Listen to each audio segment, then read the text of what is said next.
Assalamualaikum warahmatullahi wabarakatuh, saudaraku seiman.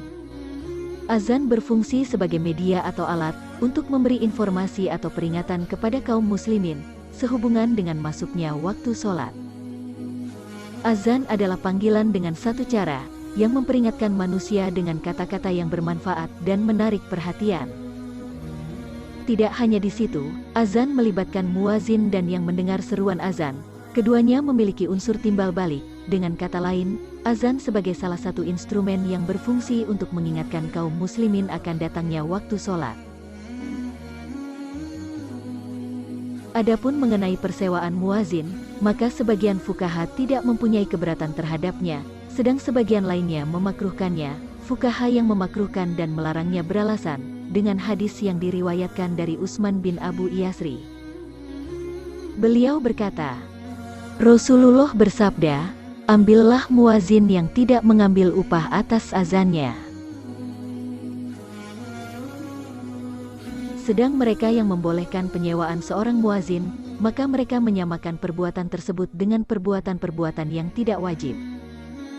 Imam Asy-Syafi'i, di dalam menanggapi permasalahan tentang upah azan ini, sebagaimana yang beliau kemukakan di dalam kitab adalah sebagai berikut. Aku menyukai muazin dengan tidak mengambil upah dari azannya, dan yang berwajib atau pemerintah tidak boleh mengangkat muazin yang bergaji.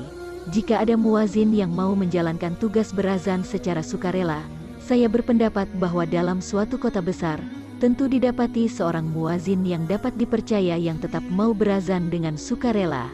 Apabila tiada diperoleh, maka barulah boleh muazin diangkat dan digaji. Dengan demikian, dalam permasalahan tersebut bahwasanya Imam Asy-Syafi'i lebih menyukai seorang muazin tidak meminta upah, dengan syarat ada orang yang berazan secara sukarela.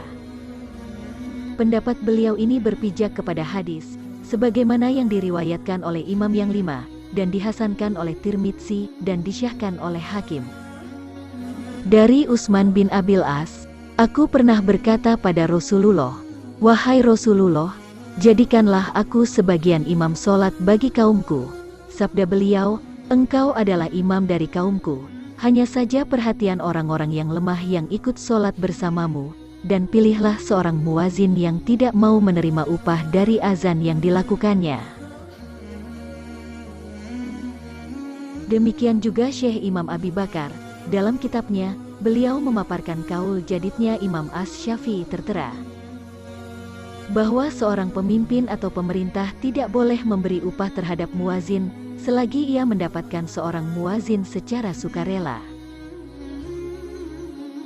Dalam menentukan hukum adanya upah berbuat taat, para ulama berpendapat berdasarkan mazhab, yaitu menurut mazhab Hanafi, ijarah dalam perbuatan taat seperti menyewa orang lain untuk azan tidak dibolehkan, dan hukumnya haram mengambil upah tersebut, berdalil kepada sabda Rasulullah kepada Amr bin As. Menurut mereka dalam upah berbuat taat seperti upah azan termasuk perbuatan yang tergolong takarub, apabila berlangsung, pahalanya jatuh kepada si pelaku, karena itu tidak boleh mengambil upah dari orang lain untuk pekerjaan itu.